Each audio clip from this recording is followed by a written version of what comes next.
வடகிழக்கு பருவமழை தொடங்கியதை அடுத்து மேற்கு தொடர்ச்சி மலைப்பகுதிகளில் கனமழை பெய்து வருகிறது.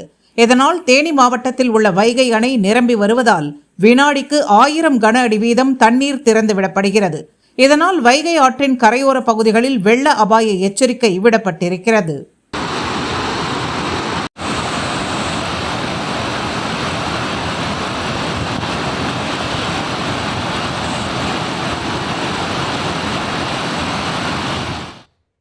இதேபோன்று மதுரையில் வைகை ஆற்றில் நீர்வரத்து அதிகரித்து கரையோரங்களில் வெள்ளப்பெருக்கு ஏற்பட்டிருப்பதால் கரையோர பகுதிக்கோ கரையோர பகுதி சாலைக்கோ பொதுமக்கள் செல்ல வேண்டாம் என காவல்துறையினர் ஒலிபெருக்கி மூலம் அறிவுறுத்தி வருகின்றனர்.